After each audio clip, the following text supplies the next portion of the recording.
जैसे ही घर में पहुंचने लगे इतनी देर में तो घर में आवाज आ रही थी, ओम ब्रह्मवे स्वाहा, ओम विष्णवे स्वाहा, ओम इंद्राय स्वाहा, ओम प्रजापते स्वाहा। जैसे ही यज्ञ की आहुतियों की जब आवाज आई तो इतने में तुरंत दरिद्रता देवी तो भागी और भागकर पीपल के पेड़ के नीचे जाकर बैठ गई। दूसरा मुनि ने कहा, दरिद्रता चलो, ज्येष्ठा ये अपना घर है, तुम्हारा ससुराल, चलो। ज्येष्ठा देवी कहती है, महाराज मैं नहीं जा सकती, पहले या तो यज्ञ बंद करवाओ, पूजन बंद करवाओ, पाठ बंद करवाओ, अनुष्ठान बंद करवाओ, तब मैं तुम्हारे घर में आऊंगी। क्योंकि दरिद्रता उसी के घर में प्रवेश करती है जिसके घर में कभी पूजन पाठ नहीं होता। तो मैं इस घर में जाऊं कैसे? इसके घर में तो पूजन पाठ हो रहा, मैं नहीं जाऊंगा। भगवान नारायण ने लक्ष्मी जी से विवाह कर लिया। दुस्सहा मुनि की पत्नी दरिद्रता पीपल के पेड़ के नीचे रहने लगी। इसलिए हमारे यहाँ हिंदू धर्म में पीपल का पेड़ घर में नहीं लगाया जाता, क्योंकि उसके नीचे कौन रहती है? जम के बोलो, दरिद्रता, ज्येष्ठा रहती है। अब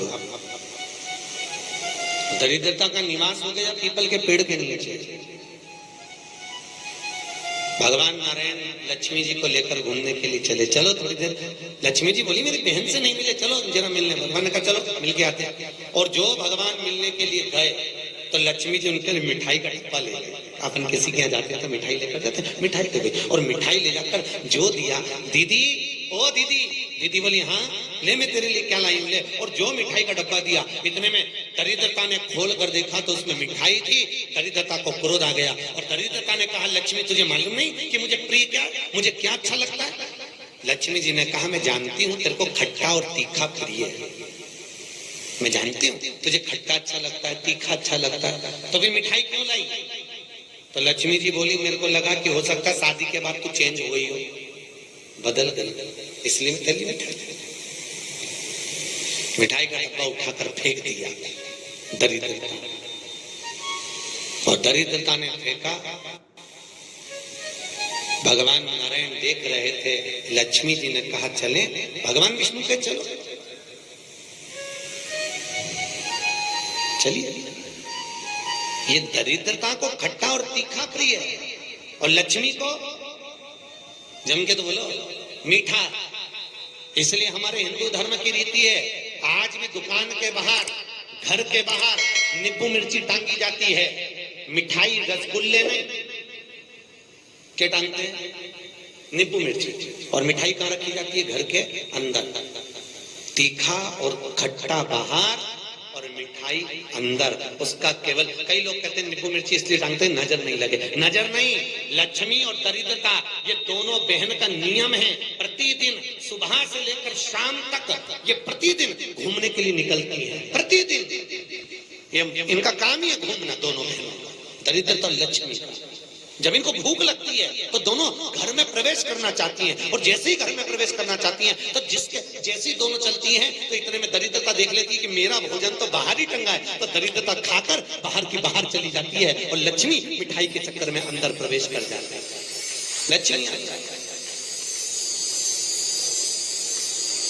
लक्ष्मी अंदर प्रवेश कर।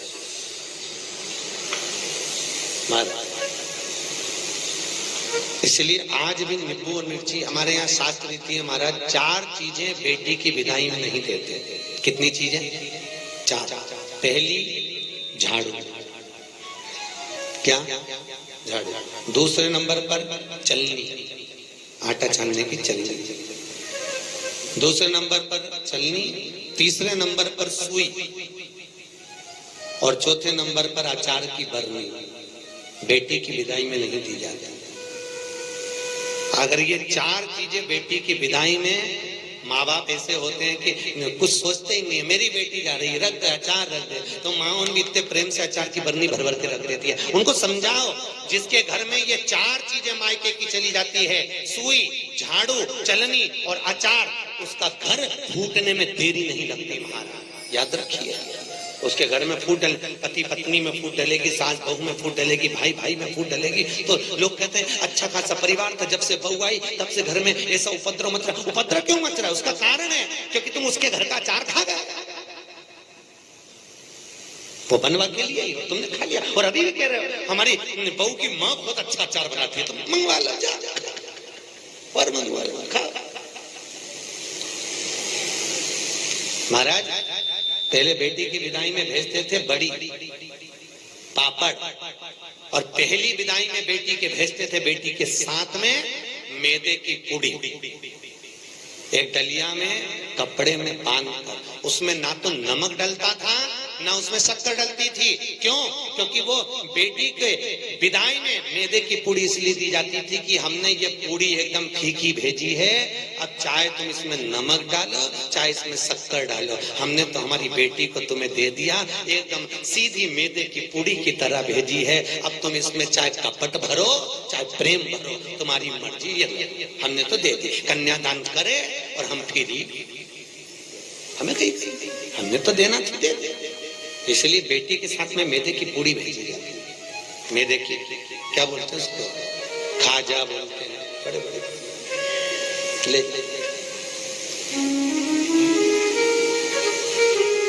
खट्टा तीखा नहीं देते अब तो। पहले तो ब्राह्मण की थाली में भी खट्टा नहीं परोसा जाता था, और तीखा भी, मिर्ची भी इतनी नहीं डालते थे कि ब्राह्मण की थाली में तीखा। आज के जमाने में तो पंडित लोग ही कह देते लाओ जरा अचार हो तो लिया बनी का,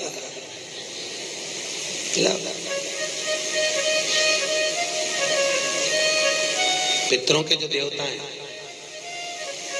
किनके देवता? पितरों के। पितरों के देवताओं का नाम है आर्यमा। क्या नाम है? आर्यमा। काय पर बैठते हैं? कौवे पर। काय पर बैठते हैं? कौवे पर। और पितरों के देवता जब आर्यमा श्राद्ध पक्ष में जब घूमने के लिए निकलते हैं तो उनके भोजन में केवल एक मीठा ही दिया जाता है। आज के जमाने में सब्जी बनने लगी साफ श्राद्धों में, नहीं तो केवल खीर और पूड़ी बनती थी, गुलाब जामुन रसगुल्ला बनता था, ये बनाकर खूब खिलाते थे, मंगोड़ा बनता था।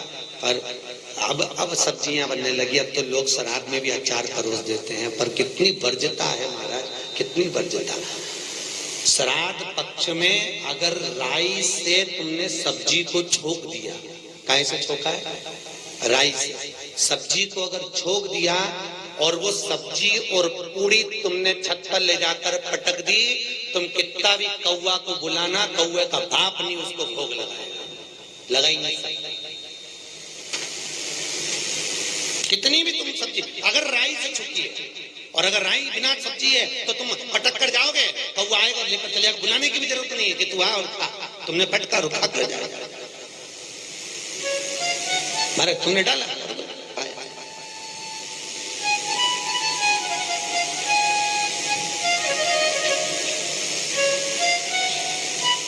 उसको हमारे यहाँ शास्त्र दरिद्रता को खट्टा और तीखा प्रिय है। इतने में भगवान जाने लगे। लक्ष्मी जी ने कहा हमारी बहन से मिलने के लिए आए हो, कोई वर दीजिए। भगवान नारायण ने कहा लक्ष्मी आज शनिवार का दिन है, जिस दिन लक्ष्मी और नारायण दोनों इस पीपल के पेड़ के नीचे आए हैं। सुन दरिद्रता देवी, इस पीपल के वृक्ष के नीचे जो शनिवार को दिया लगाएगा वो लक्ष्मी और नारायण को अपने घर ले जाएगा। इसलिए शनिवार के दिन पीपल के वृक्ष के नीचे दिया का प्रमाण है महाराज। और सुन दरिद्रता देवी, तेरे पेड़ के नीचे जो खाली हाथ आएगा तू उसके घर में प्रवेश करेगी, और जो भरे हाथ से मतलब पानी का लोटा ले जाओ, कंकु ले जाओ, चावल ले जाओ, रोली ले जाओ, कुछ भी, जैसे शक्कर ले जाओ, गुड़ ले जाओ, आटा ले जाओ, और पीपल के पेड़ के नीचे कभी खाली हाथ मत जाओ। अगर तू खाली हाथ कोई आया तो तू उसके घर में प्रवेश करेगा। दरिद्रता देवी बोली ये तो तूने अपने अपने मन की बात कर ली लक्ष्मी, मेरा क्या पीपल के वृक्ष के नीचे। इतने में तुरंत भगवान बोले तू बोल तुझे क्या चाहिए। दरिद्रता देवी बोलती है 7 दिनों में एक दिन मेरा होना चाहिए पीपल के पेड़ के नीचे। भगवान ने कहा मांग ले, केवल एक रविवार का दिन इस पीपल के वृक्ष के नीचे मैं अपने पति को रिझाने के लिए नृत्य करूंगा, और अगर कोई रविवार के दिन पीपल के पेड़ के नीचे आएगा तो मैं उसके घर में हमेशा के लिए जाकर विराजमान हो जाऊंगी। भगवान ने कह दिया तथास्तु, तथास्तु। इसलिए केवल एक संडे का दिन ऐसा होता है जिस दिन पीपल के पेड़ के नीचे दिया नहीं लगाया जाता, बैठा नहीं जाता, प्रणाम नहीं किया जाता, परिक्रमा नहीं लगाया जाता। केवल जिनकी दीवालों पर कहीं पीपल लग जाता है ना, किसी किसी के घर में लग जाता है दीवालों के ऊपर, तुम कितना भी पीपल उखाड़ना वो वापस लग जाएगा, फिर उखाड़ो फिर लग जाएगा। पर पीपल उखाड़ने का भी एक प्रमाण है, अगर पीपल को उखाड़ना है तो केवल एक रविवार के दिन दीवाल के सामने जहां से पीपल उखाड़ना है वहां पर नींबू और 7 मिर्ची रख दीजिए और उसके बाद पीपल को उखाड़ दीजिए और नींबू को वहां पर काट कर छोड़ दीजिए। उसके बाद कभी दीवाल में पीपल लग ही नहीं सकता उस स्थान में। अगर एक बार आपने उखाड़ा और उसके बाद नींबू मिर्ची मार दिया, क्योंकि वो खाकर अपना भाग ग्रहण कर कर दरिद्रता चली जाती है, उसके बाद पीपल वहां नहीं लग सकता। लगे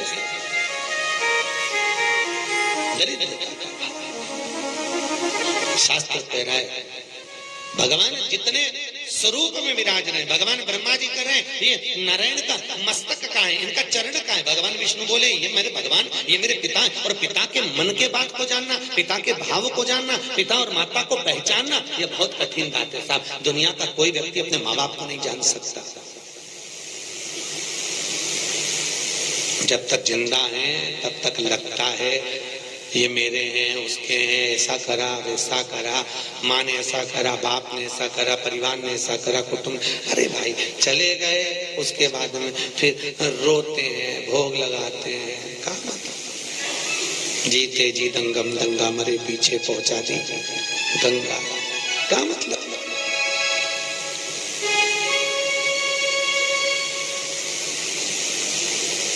बड़ा पीछे।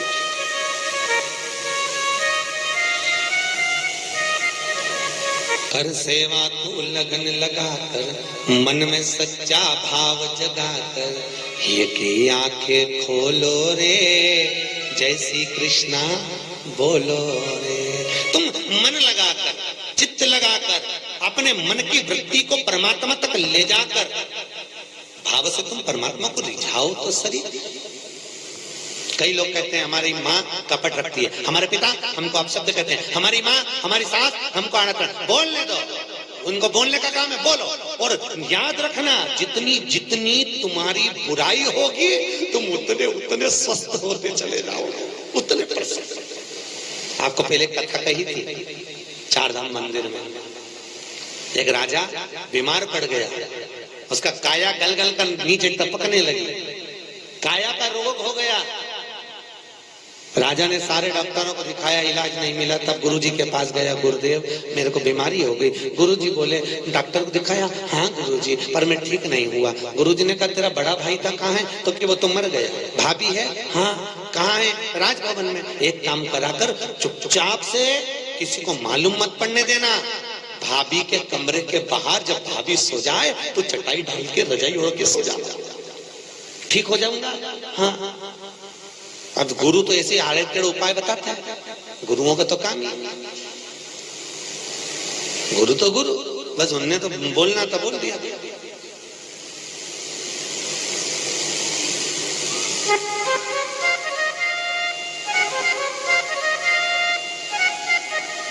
तो गुरु तो गुरु। महाराज भावसर जी, यहाँ सागर के पास में एक गांव है, वहां पर एक महाराज जी रहते हैं। और किसी को सांप डस लेता है ना, तो भले वो हॉस्पिटल में पड़ा हुआ, सांप डस ले और वो फोन पर उनसे बात करा दो महाराज से, वो महाराज वहां से कुछ नहीं कहते, केवल गाली बकते, लपक के उसके कान में, और 15 से 20 मिनट में सांप का जहर उतर जाता है। अब गुरु तो गुरु की मर्जी, कमल।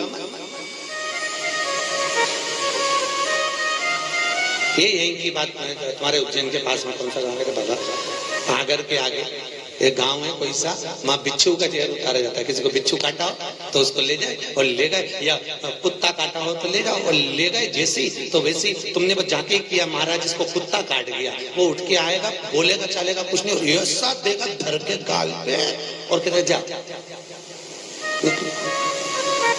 अड़भंगी। गुरु गुरु अड़भंग, ये गुरु का दर्शन कर रहे हो, एक अड़भंग होंगे। हम भले ना मिले हैं पर उनका स्वरूप कह रहा है कि अड़भंग होंगे। जा कर ले, मैं बैठू, जा। गुरु है, अड़भंग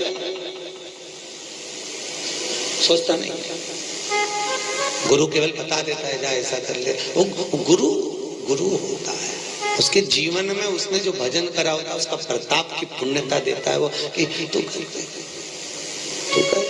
गुरु जी ने कहा भाभी है, हाँ, उसके कमरे के बाहर जाकर चादर डाल के सो जा। गुरु जी उससे ठीक हो जाऊंगा, बिल्कुल हो जाएगा, जा तू सो। सोया।